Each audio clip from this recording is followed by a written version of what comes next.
You are listening to your auntie's favorite DJ, DJ Tricey Trice. What the pod?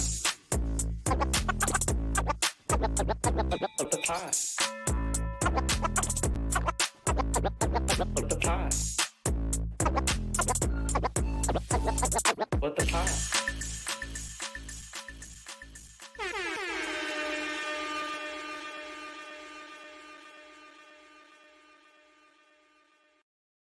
What is going on? It's DJ Tricey Trice, and you are back. Welcome back to What the Pod. You are now listening to episode 8. For those of you that are new to What the Pod, welcome to the show.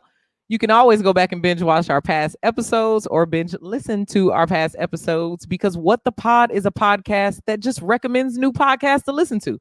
Everyone who listens to podcasts is into new podcasts, right? No. You'll probably listen to the same ones, and that's trash. So definitely listen to my show and find new ones, like our guest today. Today I've got on Jared from the Louder Now podcast. Jared, welcome to What the Pod. How are you? Hey, I'm good. Thanks for having me on. Love the intro. Good energy. Thank you. Already. Thank you. I just try to get the backstage lit so that we can kind of just like turn it up. I don't have a DJ name. I'm just Jared. But, JD. I just made it right there. You're JD. DJ JD. In high school, I was Martin Silverfox was my like video name for like all the goofy videos I made with my friends, and it was just my middle name and my street name. So what? Now we're in LA. Everybody's got to have a name, you know. So yeah.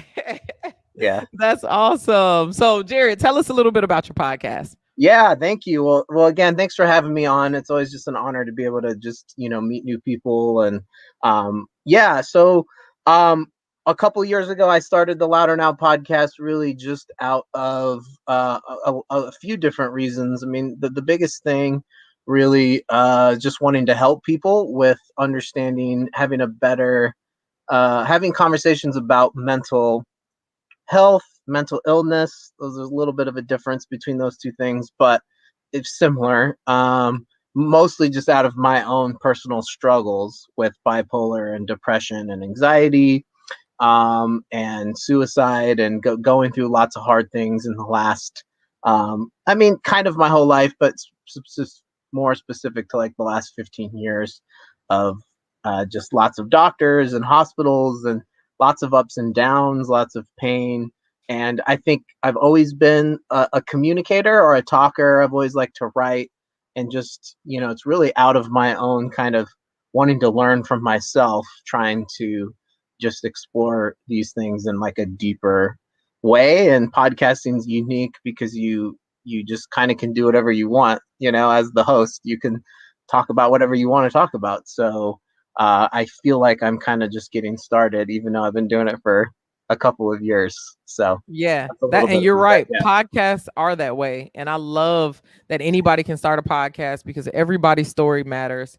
So I'm so glad that you made a podcast about this. Tell me a little bit about like the beginning stages of the podcast, and or what kind of episodes like you normally have during the podcast. Yeah, that's a great question. Well, it's kind of a funny story how it actually started, because I had been maybe 4 or 5 months before I started recording, I was like traveling a lot from my job, and I was just reflecting a lot, usually in airplanes.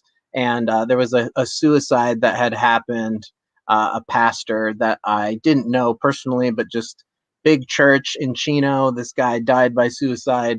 It was like all over the news, really tragic. And that kind of like re-prompted me to start doing some more like public speaking with mental health, which was something I had done a couple years like before. This is 2018. And then kind of Louder Now is like the name that I had kind of come up with, because that's what I used on my blog. And then I was just talking to my roommate about it, and he kind of has like all the recording equipment. And one night he just was like, yeah, let's do your podcast, man. And I thought he was talking about like being a guest on his podcast, because he had like a little podcast thing going. And I had like really no experience with with podcasting, and I didn't really even listen to podcasts at the time. Mhm. So yeah, we kind of just pretty rough draft just sort of started, and he kind of helped me do the first like 12 episodes and launch it, and I was really grateful for that. And then since then, I've kind of just been doing it myself, and then more recently, in the last like 8 months, it's really become more like a lot of guest people are on the show. So I try to like break it up and do like kind of some solo episodes with myself, just talking about different topics and sharing my own story. And then most of the episodes now are like just people from like all walks of life, experts, normal people, teachers, therapists. And a lot of connections have been made through Facebook, actually, through a lot of these podcast groups that are out there. And there's Mhm. so that's a little bit about kind of what I do, is just try to just get other people's. It's more interesting to like talk to other people and like hear people's stories and get into it, especially with mental health, because everybody's different, even though there's a lot of similarities, I think, within like the struggles that you have. So I've learned a lot from just conversations. So Yeah, yeah. And I'm glad that you brought up the fact that everybody's different, especially around anxiety, just because I feel like online, you brought up the Facebook thing, is we right. might be looking at profile pictures and all these different things, and we create this kind of social anxiety. So do you think that our present day, like especially with how heavily we use technology, has it weighed negatively for you with mental health, or has it been the opposite? Or have you had on a guest on your show that's had talked about that a little bit? Yeah, that's a really great question. I mean, a little bit of kind of all of the above. If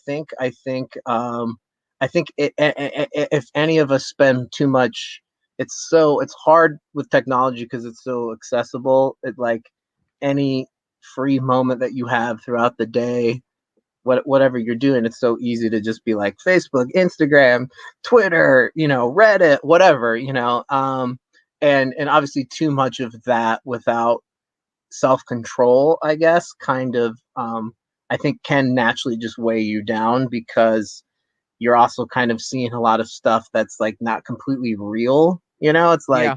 it's real people, but it's either really hot girls or everybody just being kind of like at their best. Yeah. So Oh, for sure. And most of it's manufactured.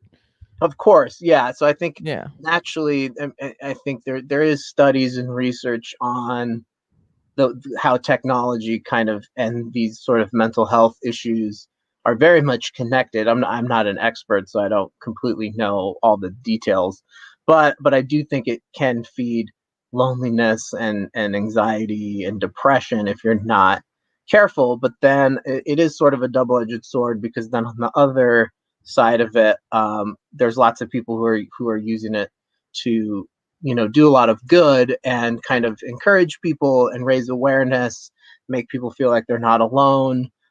There are lots of really good stuff online, resources when it comes to.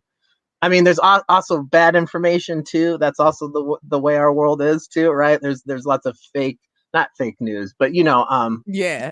probably yes, but just fake, like not the right information. So you do have to be careful if you're Googling, I'm depressed or I'm suicidal, right? Like you have Yeah. to be careful, what rabbit hole you go down with all of that stuff. But I do see a lot of people using it for good. And that's like my goal too, is to try to not just post random like stupid stuff, but just try to help people with technology, so Yeah. Yeah. And two, I mean, if we weren't on Facebook, we wouldn't have met. We yeah, of technically course. met in a Facebook group.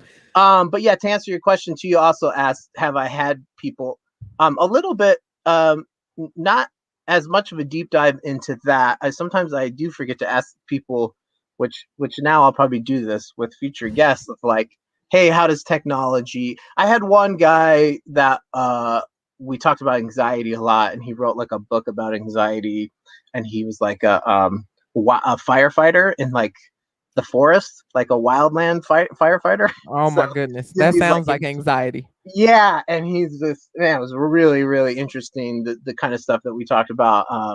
Really great dude, and so. But we did talk about technology. Kind of had like a chapter in his book about how technology is making us anxious, and so yeah, that's not really a new idea. I mean, it's our world is just evolving so quickly with Yeah. technology that we it's hard to keep up, and especially I think with COVID, people have had more downtime to like that goes both ways too. It's Yeah, like to be you're like sucked into the matrix yeah, of you're either like learning yeah. guitar or you're just watching movies all day, right? And TikToking.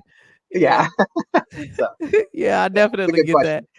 question. Um Man, that's so good because the reason I asked for that is because I manage my anxiety myself, and it's really really stressful. I have a lot of different like triggers, like weather is one of them. So basically, I moved to California because the weather's always sunny.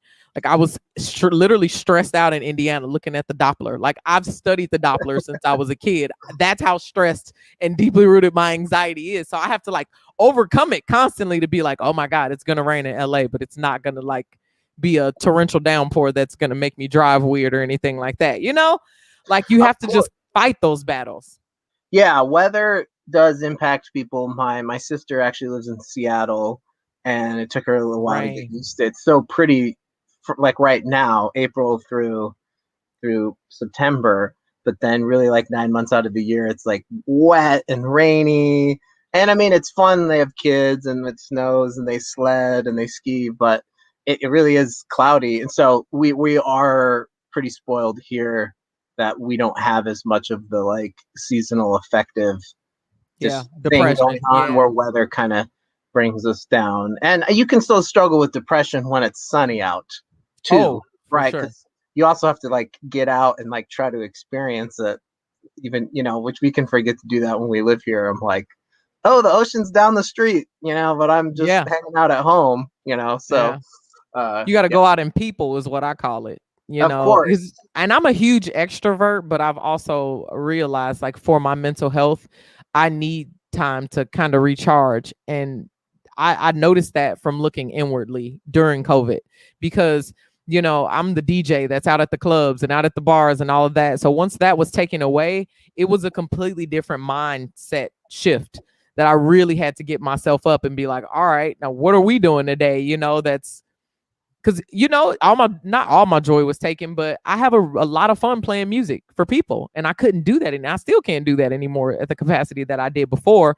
So it really took a lot of like I think this past year for me has been the most rewarding mental health year for me because I really took the time to like read books and dig in and do shadow work and just be graceful with myself as well, and just know that you don't feel all right now. Here are some things that you can do to swing the mood, and or really feel this emotion right now, but let's move on. Let's set up a plan to move on. So do you have some kind of strategies like that or things that you personally do?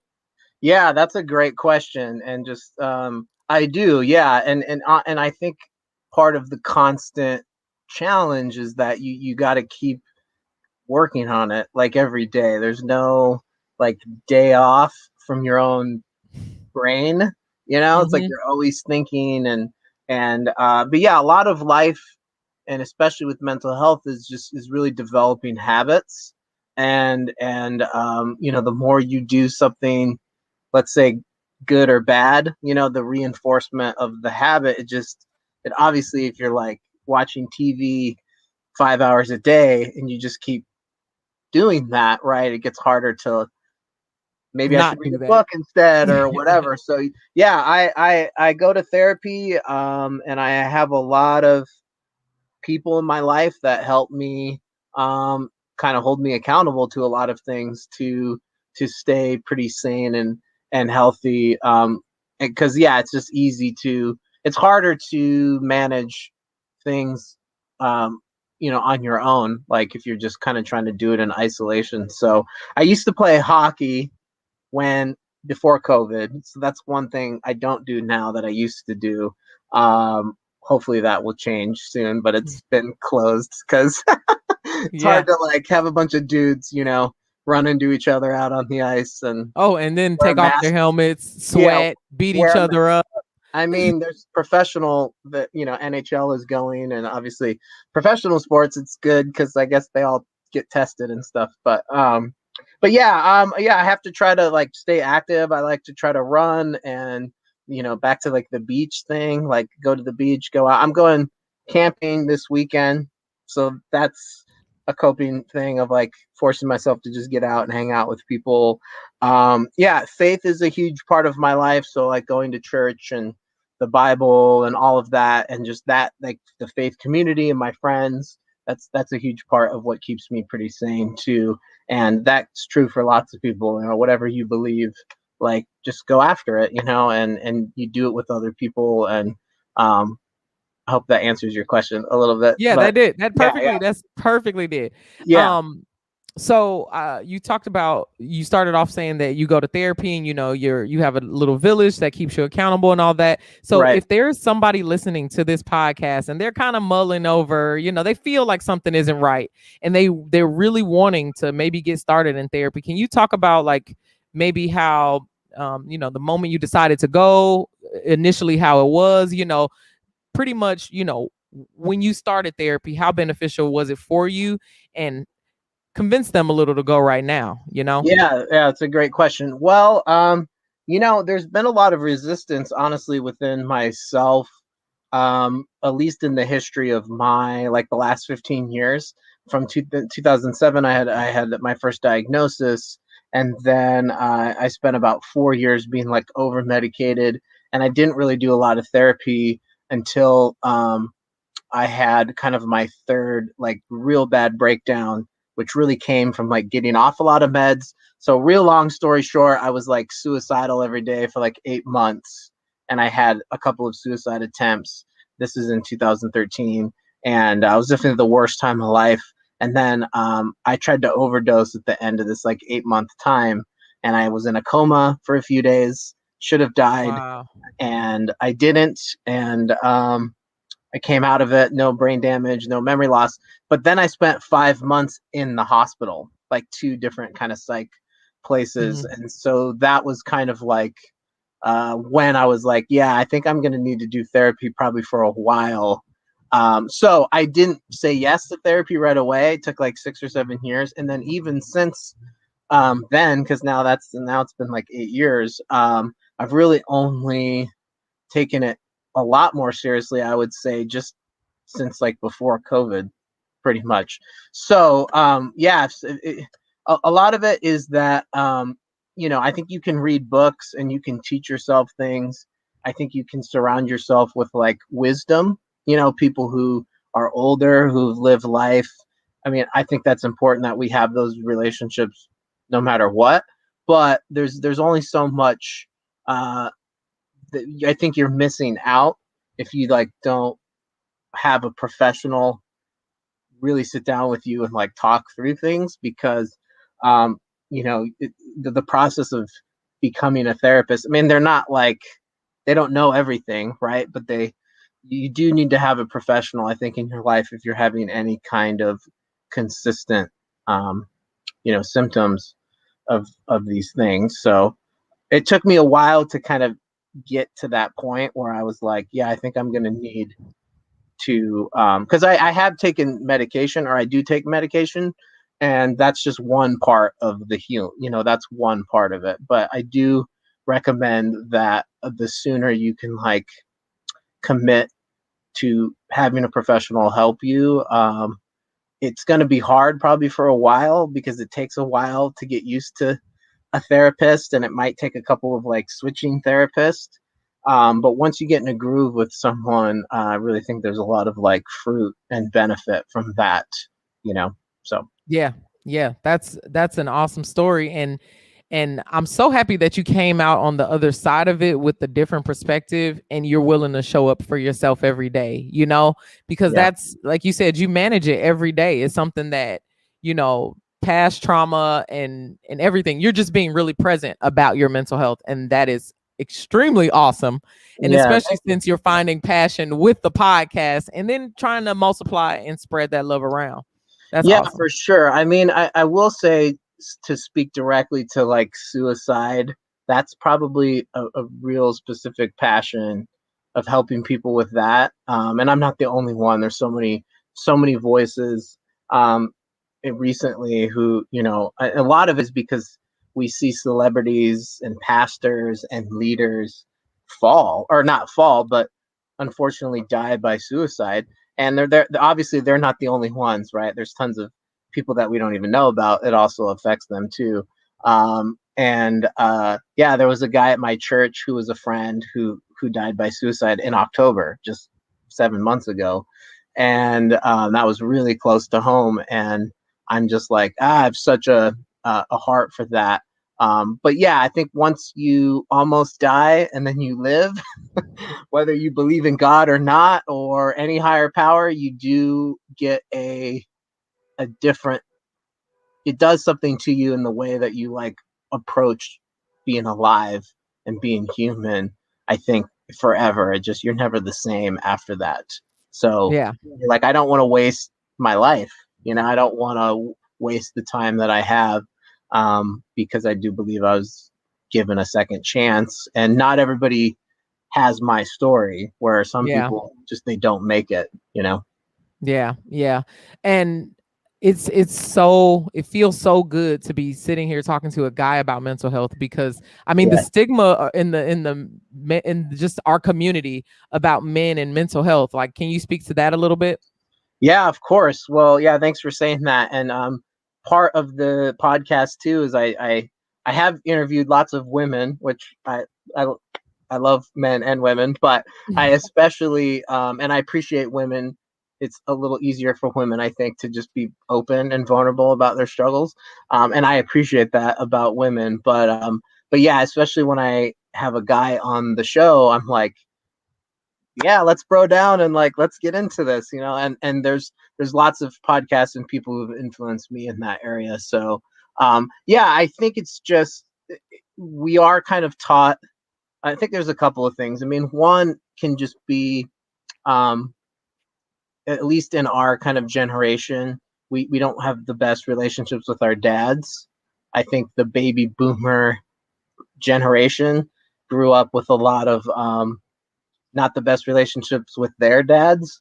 So our fathers, I mean, I'm 35, so my dad, you know, and like, I didn't have the best relationship with my dad. He yelled a lot. He was very abusive and angry, and that really affected me as a man, as far as like my identity and feeling like good enough and fearful and all these things. So not every guy has that story, but I do think it does go back to like, you know, if I never see my dad cry or like be vulnerable or share his emotions, then if I do later on in life start dealing with depression or anxiety, which usually it does hit you later on in life, or hits you in your early 20s, let's say, when you know, go to college and run away from home or whatever, you know. So Basically, yeah. but yeah, I think as men, where we sort of default to not emotions, we default to, you know, I got to work and I got to provide, and I'm it's kind of that primal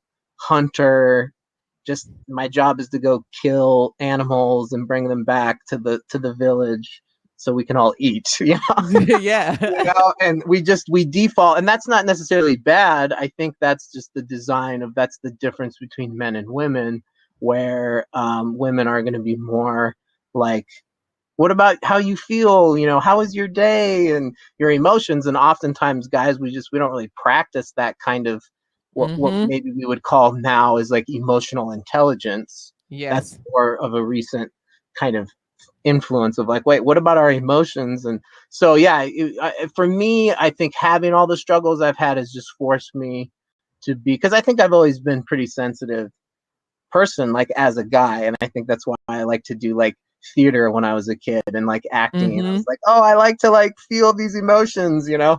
And that's obviously made things hard when things have been hard, because it's like, oh man, I'm really a kind of a feeler, you know. Yeah. And that's, you have to learn that to just, you know, it takes practice to like get in touch with that. So I think we are making progress as a society, because people are struggling. So it's forcing us to like have these conversations, but it does need to also continue to be talked about as well.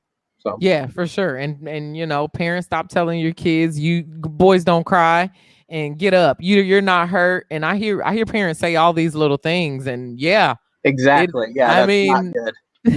not good at that. My dad, you know, I've never saw my dad cry. And I sat next to him at his mom's funeral, and I was shocked. I was like, dude, this is your mom. He just sat there and kind of like rubbed his stomach. And I'm like, wow, you know, and he unexpectedly passed from a heart condition, you know, but Oh you got to wow. think about like all of the grief and just the hard life, you know, hard things that happen in life with no emotional expression. I think that our society tells us that emotions are a feminine trait from a very young age, you Right. know, and men don't have it in some way when emotions are a human experience and dictated by hormones in our body that none of us can actually control. You know, you have to expect highs and lows is what I tell people. You know, you just got to ride them. But I don't feel like even my guy friends, you know, they feel a little bit more transparent with me, but I don't think that, you know, society really gives them the pass of talking about emotions as much. So yeah, that sucks. That sucks so bad. Yeah, well, to me, I think, in my opinion, a lot of it is like kind of your relationship with truth and self-awareness. It's like when you're truthful about where you're at, you can kind of tap into that. You're like, no, I actually kind of feel sad, and I need to kind of like problem solve this emotion. So back to the therapy point, that is what therapy does help you do, by the way. Hmm. So that's another layer on top of what we were just saying earlier, which is that only a professional can, and there's probably therapists who aren't super great, but let's just say Yeah. you get a good one over time, you don't give up and you keep at it. You can kind of tap into that with a professional of like, hey, why do you think it is that you can't cry, and a lot of things do come down to like trauma, right? Like undealt with trauma that you carry with you through your life. If you don't deal with it, it's going to stay with you, and Yeah. lead, I think, to maybe making things more hard and complicated. So yeah, it's a process. It's definitely not easy, but it's No, possible. It it's should. definitely possible.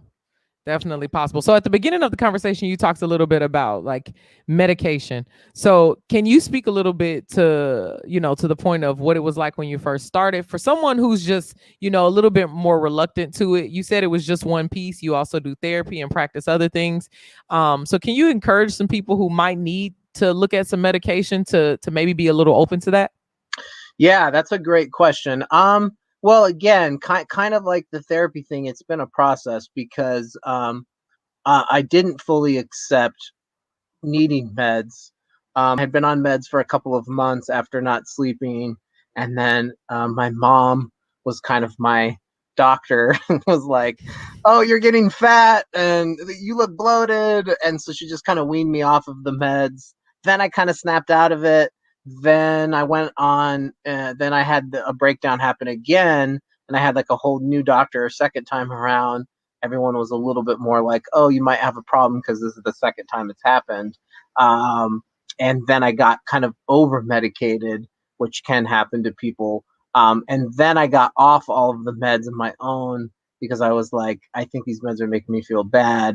And then that led to like kind of the story I just told of like the worst year of my life. So Yeah. um, I would say that there's I'm not a doctor, but I've been around this stuff for a while, and it's like I think medicine's never supposed to be, I don't think, like permanent or even always meant to be like a long-term treatment for people.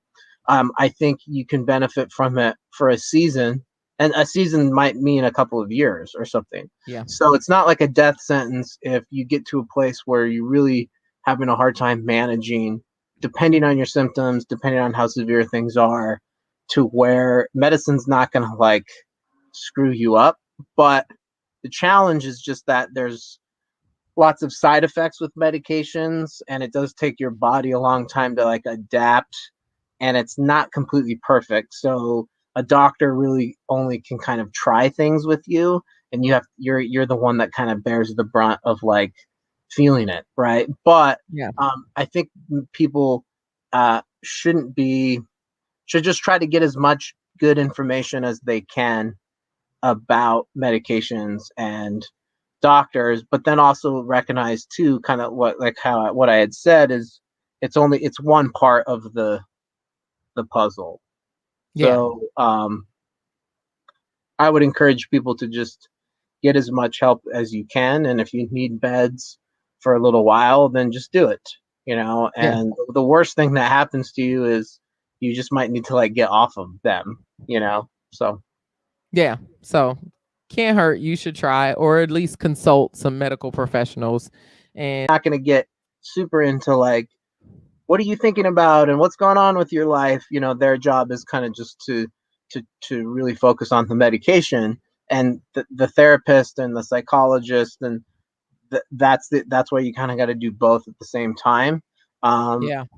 Because if that makes sense, like the psychiatrist is really going to be like, let's try this, and make sure that you're doing okay on that.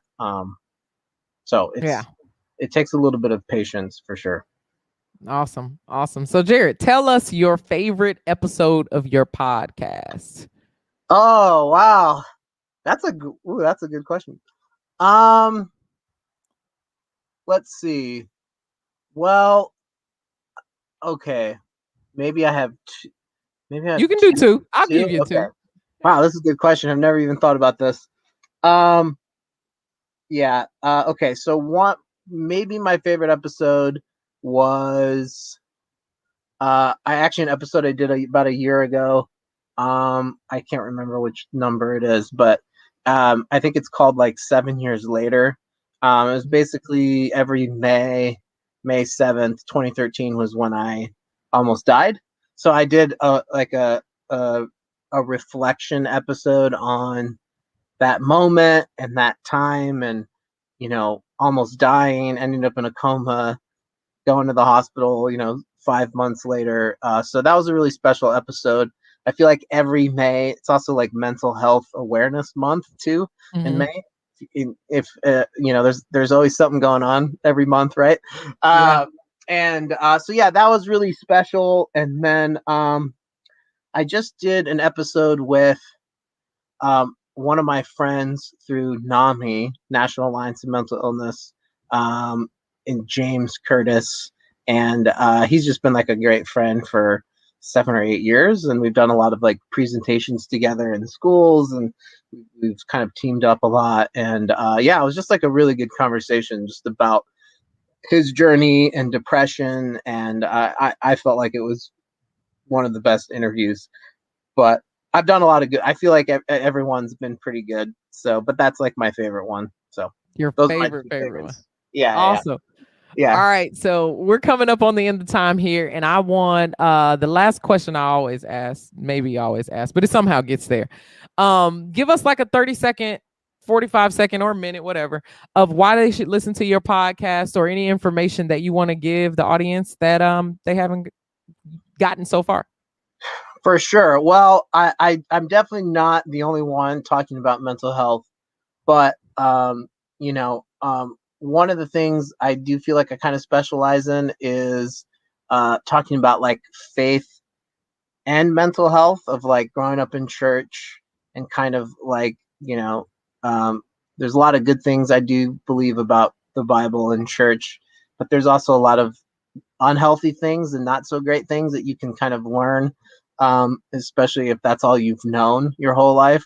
So I do try to kind of merge those two subjects together. So it's not just the broadness of like depression and bipolar and anxiety and masculinity and what to do with those things, but also yeah, I try to tackle like kind of these faith issues that kind of have attached themselves also to the mental illness conversation. And in a lot of ways, it's made it a little bit more confusing for a lot of people. It's like more confusing when you try to involve God into that conversation. Yeah. And you're like, I don't know if it's supposed to be that way. I thought God's supposed to have the answer here, you know, instead of what lots of people can find themselves really struggling a lot with their own faith because they have a mental illness at the same time. It's like those things don't exist. They can't exist together.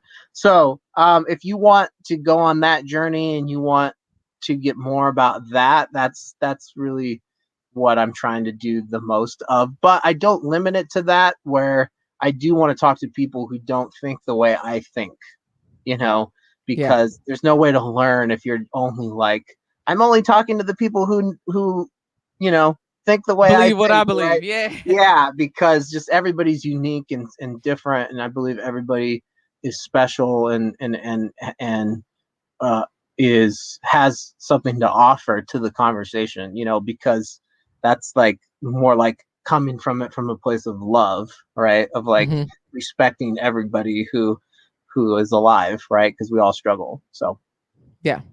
That is so awesome. Jared, thank you so much for coming on the show. Tell yeah. everybody who's listening and not watching us where they can find you on social media. Yeah, so Facebook, Jared Diehl, Diehl, Louder Now the Louder Now podcast is a Facebook page. Louder Now MH on Instagram, Jared Diehl on Instagram. Let's see, Twitter I think is Louder Now MH. JaredDiehl.com is like my blog. I have like a pod page website, but I don't really promote that because it's not that great. So, but yeah, if you want to, you know, reach out to me through any of that, you can email me loudernow88@gmail.com. And yeah, the podcast is Amazon, Google, Spotify, Apple. My Apple podcast has like the old logo. I need to fix that. But, you know, anywhere that you get the podcast, those are kind of the four main places. So. Awesome. Thank you so much, Jared, for joining me. No problem. Thanks for having me. I really appreciate it. Thank you so much. Anytime. Thanks for coming on and talking about some mental health. Folks, that has been episode 8, EP 8 of What the Pod. Thank you for listening. If you want the links to anything that Jared said today or What the Pod, everything is in the description on whatever you're watching. Hit the like button, the follow button, the subscribe button, the bell, whatever is so that you can continue to get my content. And remember, folks, I've got merch. Look at this awesome What the Pod mask that I have, which we all should still be wearing. Indiana, yes, I'm shaming you for that mask mandate being left open. Please go support the podcast on Patreon or DJTriceyTrice.tv. This has been What the Pod. Thank you for listening.